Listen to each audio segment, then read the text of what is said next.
My name is Ethan Brooks. I am 48 years old. For 4 long years, the streets of New York were the only place I could call home. People walked past me every day, but hardly anyone ever looked me in the eyes. Some thought I was lazy. Some thought I was dangerous.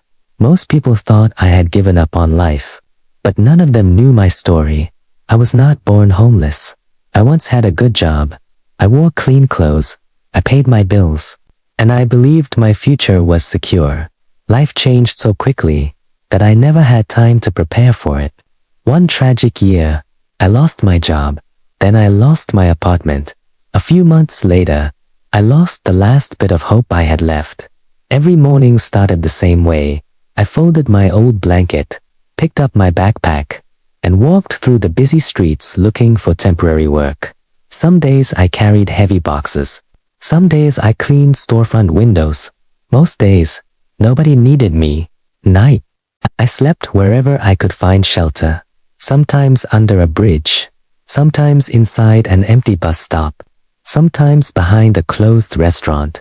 Winter was always the hardest season. The cold didn't care how good a person you were, treated everyone the same. Even during my hardest days, I refused to steal. I refused to hurt anyone. I told myself, if I lose my kindness, I lose everything. Every morning, I sat outside the same small coffee shop, not to beg, just to feel the warm air that escaped whenever the door opened. The employees knew my face. One waitress sometimes smiled at me. That small smile meant more than she could.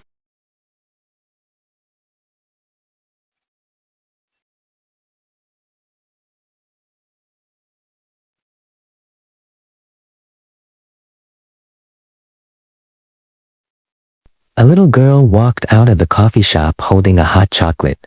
She couldn't have been older than 8. She looked at me for a few seconds. Then she walked straight toward me. Her mother quickly followed behind. Evelyn, come back here. But the little girl didn't stop. She stood right in front of me. Then she asked the question that nobody had asked me in years. Sir, did you eat breakfast today? I smiled softly. It's okay, sweetheart. I'm fine. She looked at me for another moment. Then she opened the small paper bag she was carrying. Inside was a fresh sandwich. Without saying another word, she placed it gently into my hands. Before I could thank her, she ran back to her mother. Her mother looked embarrassed. I'm sorry if she bothered you. I shook my head. No, she just reminded me that good people still exist. The woman smiled. Then she reached into her purse. She didn't take out money. Instead, she handed me a small white business card. If you ever want honest work, come to this address tomorrow morning. I think someone there would like to meet you. I looked down at the card.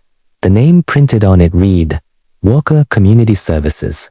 I had no idea that accepting that invitation would change my life forever. The next morning, I woke up before sunrise. For the first time in years, I had somewhere important to go. I carefully folded my blanket, picked up my backpack, and started walking across the city. The business card stayed in my hand the entire time. I was afraid it might be my last chance. An hour later, I reached Walker Community Services. It was a simple brick building, nothing fancy, but it felt welcoming. I took a deep breath, then walked inside. A receptionist smiled at me. Good morning. Can I help you? I quietly handed her the business card. She looked at it, then smiled even more. Please have a seat. Mr. Walker is expecting you. A few minutes later, a tall man entered the lobby. He was around 60 years old. He walked straight toward me. You must be Ethan. I stood up. Yes, sir. He shook my hand firmly. My name is David Walker. Thank you for coming. Nobody had shaken my hand in years. That simple gesture meant everything. David invited me into his office. He didn't ask why I was homeless. He didn't judge my clothes. Instead, he asked, what did you do before life became difficult?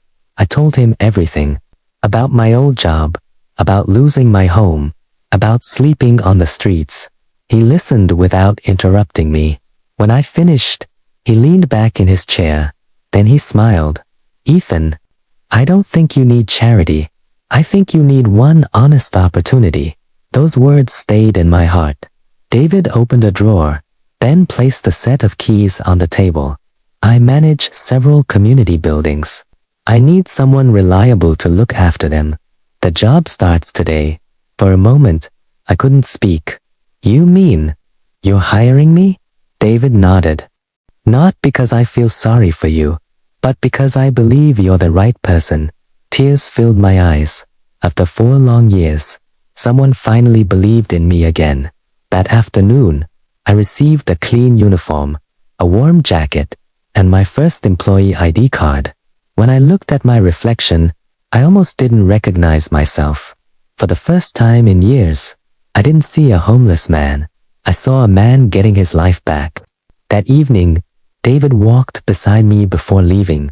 Then he said something I never forgot.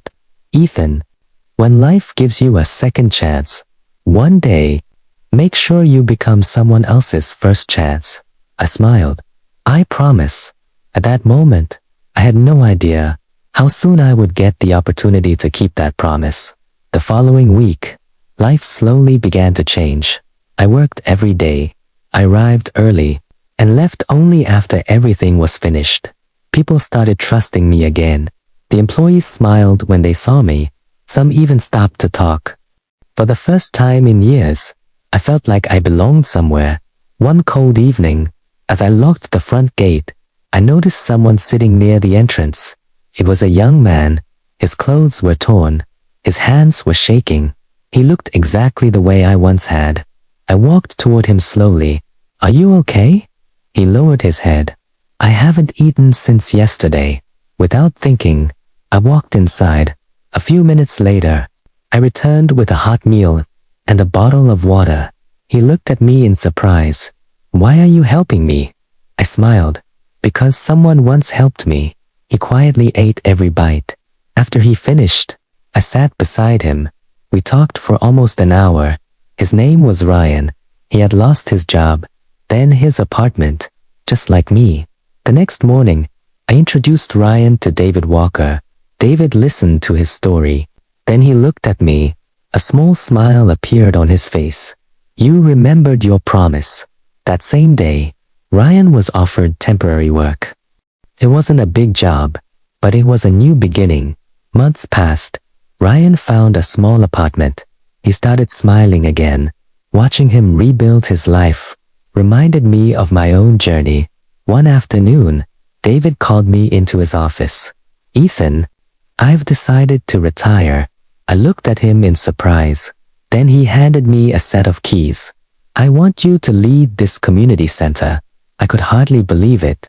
The homeless man everyone once ignored was now leading a place that gave others hope.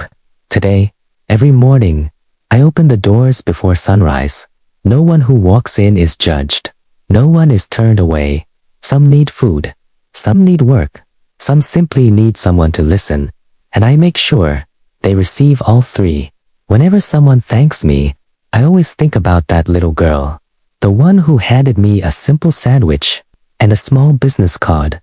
She never realized that her kindness saved more than one life, created a chain of hope that continues even today, because sometimes one small act of kindness can change a stranger's entire future.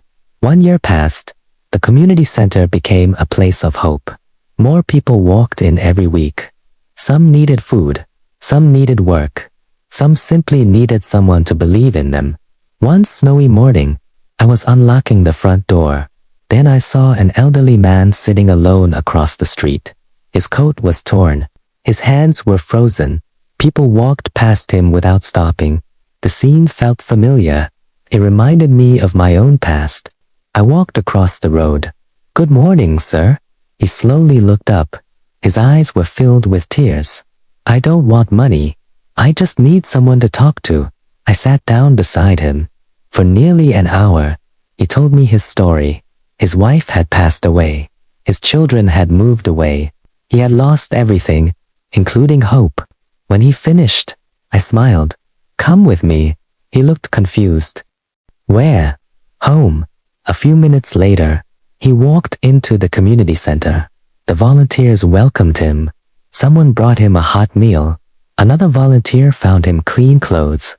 For the first time in months, he smiled. Later that evening, David Walker visited the center. He quietly watched everything. Then he walked toward me. "Ethan, you've built something beautiful." I smiled. "I only continued what you started." David gently shook his head. "No, I only opened one door. You opened hundreds more." A few weeks later, the city honored our community center, not because of the building, but because of the lives that had changed inside it. As I walked onto the stage, I remembered the cold sidewalk, the empty stomach, the lonely nights, and the little girl who had handed me one simple sandwich. If she had walked past me that morning, none of this would have happened. Today, whenever I meet a homeless person, I never see dirty clothes. I never see failure. I see someone who is waiting for one person to believe in them, because I know one truth. A single act of kindness can change one life, and one changed life can change hundreds more.